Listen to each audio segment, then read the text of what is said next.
Hello friends, welcome to my YouTube channel Radia academy. So यहाँ पे हम 14 मार्च 2023 के रिलेटेड हमने यहाँ पे most IMP questions current affair के लिए निकाले हैं। सो इंपोर्टेंट क्वेश्चंस फॉर यूपीएससी और ऑल कॉम्पिटिटिव एग्जाम। अगर आप यूपीएससी और अदर कॉम्पिटिटिव एग्जाम की प्रिपरेशन कर रहे हो तो प्लीज हमारी चैनल को सब्सक्राइब कीजिए, राडिया एकेडमी को। Let's start. क्वेश्चन 1। हाल ही में पीएम मोदी ने किस राज्य में किया विश्व के सबसे लंबे रेलवे प्लेटफॉर्म का उद्घाटन? सो हाल ही में नरेंद्र मोदी ने श्री सिद्धारूढ़ा स्वामी जी हुबली जंक्शन कर्नाटक में स्थित 1560 किलोमीटर लंबे विश्व के लंबे railway platform 1560 kilometre Shri Siddharudha Swami ji Hubli junction Karnataka में पीएम मोदी ने किया है, उसका उद्घाटन किया है। विश्व के सबसे लंबे रेलवे प्लेटफॉर्म का कर्नाटक में उद्घाटन किया है। और इसके साथ ही पीएम मोदी ने होसपेटे हुगली और टीनाई घाट खंड के विद्युतीकरण परियोजनाओं का भी साथ साथ उद्घाटन किया है। और होसपेटे को विजयनगर भी कहा जाता है। होसपेटे हुगली और टीनाई खंड एक कर्नाटक के शहर के नाम है। होसपेटे को विजयपुर भी कहा जाता है। सो पीएम मोदी ने विश्व के सबसे लंबे रेलवे प्लेटफॉर्म को उद्घाटन के बाद होसपेटे हुगली और टीनाई खंड की विद्युतीकरण परियोजनाओं का भी उद्घाटन किया। और reconstruction project Hospete railway station का भी उद्घाटन किया। और उसके साथ ही पीएम मोदी ने आईआईटी धारवाड़ का भी उद्घाटन किया है। सो हाल ही में पीएम मोदी ने यहाँ पे world largest railway platform Karnataka में उद्घाटन किया। सेकंड पीएम मोदी ने यहाँ पे होसपेटे हुगली टीनाई खंड का विद्युतीकरण परियोजनाओं का उद्घाटन किया। थर्ड, रिकंस्ट्रक्शन हुए होसपेटे के रेलवे स्टेशन का उद्घाटन किया। और फोर्थ, आईआईटी धारवाड़ कैंपस, जो आईआईटी धारवाड़ कर्नाटक में है, उसके कैंपस का उद्घाटन किया। सो यहाँ पे हाल ही में पीएम मोदी ने फोर आईएमपी इंपोर्टेड घटनाओं को यहाँ पे उद्घाटन किया है। और आईआईटी धारवाड़ एक autonomous engineering and technology institute है, जिसका फाउंड जुलाई 2026 में एक टेम्पररी कैंपस के तौर पर हुआ था। अब उसका उद्घाटन परमानेंट कैंपस के तौर पर हो चुका है आईआईटी धारवाड़, जो कि है कर्नाटक में। हाल ही में पीएम मोदी ने कर्नाटक में 4 महत्वपूर्ण इवेंट्स का उद्घाटन किया है। सो ये हमारा क्वेश्चन नंबर 1 है। क्वेश्चन टू, भारत ने किस कैटेगरी में हाल ही में ऑस्कर जीता है? सो हाल ही में भारत ने 2 कैटेगरी में ऑस्कर जीता है, जिसमें से फर्स्ट कैटेगरी में आरआरआर फिल्म डायरेक्टर जिसके राजमौली है, आरआरआर फिल्म के Naatu Naatu song best song की कैटेगरी में ऑस्कर जीता है। 95 एकेडमी ऑस्कर में best original song RRR Naatu को ऑस्कर मिला है। 95 एकेडमी अवार्ड्स जिसे स्पॉन्सर या जिसे क्रिएट किया था academy of motion pictures arts and science ने। और 95 एकेडमी अवार्ड्स जिसको ऑस्कर बोलते हैं, वो 12 मार्च 2023 को ऑर्गेनाइज हुआ था ऑस्कर। और डोल्बी थिएटर लॉस एंजलिस में डोल्बी थिएटर 12 मार्च 2023 और 95 एकेडमी अवार्ड्स यानी कि ऑस्कर का ऑर्गेनाइज हुआ था, जिसमें आरआरआर फिल्म के नाटू नाटू सॉन्ग ने बेस्ट ओरिजिनल सॉन्ग की कैटेगरी में ऑस्कर जीता है। उसके बाद द एलिफेंट विस्पायर ने best documentary short subject, best documentary short film category में ऑस्कर अवार्ड जीता है। और इस फिल्म की डायरेक्टर है कृतिकी गोरसवाले इस फिल्म की डायरेक्टर है।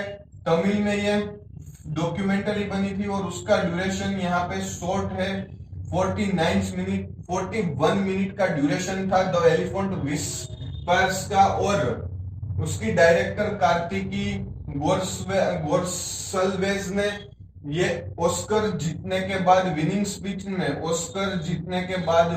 स्पीच में कहा था कि ये एक डॉक्यूमेंटरी है, जानवर, एक आदिवासी और एक जानवर के बीच के संबंध को दर्शाती हुई है और ये हमारे भारत के मिट्टी से जुड़ी हुई है डॉक्यूमेंटरी है। सो मुझे बहुत गर्व है ये ऐसा विनिंग स्पीच में द एलिफेंट विस्पर की डायरेक्टर कार्तिकी ने कहा था। सो ये हमारा क्वेश्चन नंबर 2 है।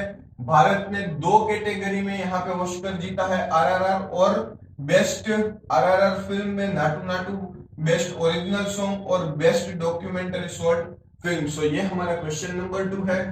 क्वेश्चन 3, ऑस्कर बेस्ट एक्टर और बेस्ट एक्ट्रेस का अवार्ड किसने जीता है? सो हाल ही में ऑस्कर में बेस्ट एक्टर का अवार्ड ब्रेंडन फ्रासर जो कैनेडियन अमेरिकन एक्टर है, इसने बेस्ट एक्टर का अवार्ड जीता है द वाइल्ड फिल्म के लिए ब्रेंडन फ्रासर ने बेस्ट एक्टर का अवार्ड जीता है ऑस्कर में। और उसके बाद मिशेल योई ने बेस्ट एक्ट्रेस का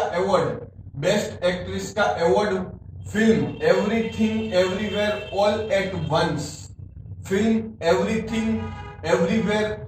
एट वंस के लिए बेस्ट एक्ट्रेस का अवार्ड मिशेल यो ने जीता है। और इस film everything everywhere all at once ने बेस्ट फिल्म का अवार्ड भी जीता है और बेस्ट डायरेक्टर का भी अवार्ड जीता है। और इस फिल्म में सपोर्टिंग एक्टर को भी ऑस्कर अवार्ड मिला है। केरी हुंग क्यून को सपोर्टिंग एक्टर के तौर पर इस फिल्म में बेस्ट एक्टर का अवार्ड मिला है। सो एवरीथिंग एवरीवेयर में best actress award, best film award, best director award और बेस्ट सपोर्टिंग एक्टर अवार्ड इस फिल्म ने दिलवाया है। सो ये क्वेश्चन 4, हाल ही में किस खिलाड़ी ने तोड़ा भारत में किसी विदेशी गेंदबाज द्वारा सर्वाधिक विकेट लेने का रिकॉर्ड? सो हाल ही में ऑस्ट्रेलिया के स्पिनर नेथन लायन ने हाल ही में भारत में किसी विदेशी गेंदबाज द्वारा सर्वाधिक विकेट लेने का रिकॉर्ड तोड़ा है। भारत में किसी विदेशी गेंदबाज द्वारा सर्वाधिक विकेट लेने का रिकॉर्ड ऑस्ट्रेलिया के ऑफ स्पिनर नेथन लायन ने किया है। और नेथन लायन ने यह रिकॉर्ड 11 टेस्ट मैच जो इंडिया में खेले हैं, जिसमें 55 विकेट ली है। 11 टेस्ट मैचों में 55 विकेट के साथ यह रिकॉर्ड कायम किया है ऑस्ट्रेलियाई स्पिनर ने नेथन लायन ने। और नेथन लायन ने 41 साल पुराना रिकॉर्ड तोड़ा है। और 41 साल पहले इंग्लिश पेसर डेरेक एंडरवुड ने 1972-82 में 1972-82 के बीच 16 टेस्ट मैचों में 54 विकेट ली थी 16 टेस्ट मैचों में। और हाल ही में नेथन लायन ने इंडिया में 11 टेस्ट मैच में 55 विकेट लेकर 41 साल पुराना ये रिकॉर्ड तोड़ा है। सो भारत में किसी विदेशी गेंदबाज द्वारा सर्वाधिक विकेट लेने का रिकॉर्ड ऑस्ट्रेलिया के नेथन लायन के पास है। ये हमारा क्वेश्चन नंबर 4 है। क्वेश्चन 5, हाल ही में कौन सी टीम पहुंची WTC यानी कि वर्ल्ड टेस्ट चैंपियनशिप के फाइनल में? सो हाल ही में क्राइस्ट चर्च में पहले ही टेस्ट मैच में न्यूजीलैंड ने लास्ट बॉल में श्रीलंका को 2 विकेट से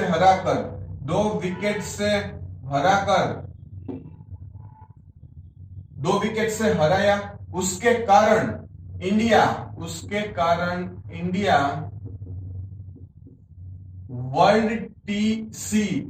WTC यानी कि वर्ल्ड टेस्ट चैंपियनशिप में फाइनल में पहुंच गई है। और इंडिया का मुकाबला फाइनल में ऑस्ट्रेलिया के साथ होगा। इंडिया वर्सेस ऑस्ट्रेलिया 7 जून को द वॉल लंदन में द वॉल ग्राउंड में 7 जून को इंडिया वर्सेस ऑस्ट्रेलिया का द वर्ल्ड टेस्ट चैंपियनशिप का मैच होगा। इंडिया फाइनल में किस तरह से पहुंची? न्यूजीलैंड ने फर्स्ट टेस्ट मैच में लास्ट बॉल में 2 विकेट लेकर श्रीलंका को हराया। इसके कारण इंडिया फाइनल में पहुंच गई है WTC की और फाइनल में ऑस्ट्रेलिया के साथ भिड़ेगी। सो ये हमारा क्वेश्चन नंबर 5 है। क्वेश्चन 6, हाल ही में किसने नेपाल के तीसरे राष्ट्रपति के तौर पर शपथ ली है? तीसरे राष्ट्रपति के तौर पर नेपाल में शपथ ली है रामचंद्र पौडेल ने काठमांडू नेपाल में तीसरे राष्ट्रपति के तौर पर हाल ही में शपथ ली है। और नेपाल के सुप्रीम कोर्ट के चीफ जस्टिस हरिकृष्ण कारफी ने रामचंद्र पौडेल को शपथ दिलवाई है। और इस शपथ समारोह में नेपाल के मुख्यमंत्री उप मुख्यमंत्री हाजिर थे। और रामचंद्र पौडेल नेपाल के तीसरे राष्ट्रपति के तौर पर शपथ ली है। सो ये हमारा क्वेश्चन नंबर 6 है। क्वेश्चन 7, दिल्ली में वृद्धि लागू होने के बाद कितना हो गया है विधायकों और सीएम का वेतन? सो हाल ही में दिल्ली में वृद्धि लागू होने के बाद 12 साल के बाद ये वृद्धि लागू हुई है। वृद्धि के कारण विधायकों और सीएम के वेतन में वृद्धि होगी, जिसके कारण 12 साल के बाद ये वृद्धि लागू हुई है। फर्स्ट वृद्धि का अधिसूचन हुआ है 12 साल के बाद, और जिसमें पहले विधायकों का वेतन 54,000 पर मंथ था, जिसको अब इंक्रीज कर दिया है, इंक्रीज करके 90,000 महीना कर दिया है। और विधायकों को 90,000 महीना के साथ लैपटॉप मोबाइल और कोई इलेक्ट्रॉनिक्स एसेसरी में बेनिफिट 1 लाख का बेनिफिट दिया जाएगा। और ये बात थी विधायकों का वेतन में वृद्धि की है। पहले 54,000 मंथ हुआ करता था वेतन विधायकों का, उसको अब इंक्रीज करके 90,000 मंथ कर दिया है। और मंत्रियों, विधानसभा स्पीकर, डेप्यूटी स्पीकर सभी के वेतन में यहाँ पे इंक्रीज हुआ है। पहले 72,000 महीना वेतन था, जिसको इंक्रीज करके हाल ही में 1,70,000 कर दिया है।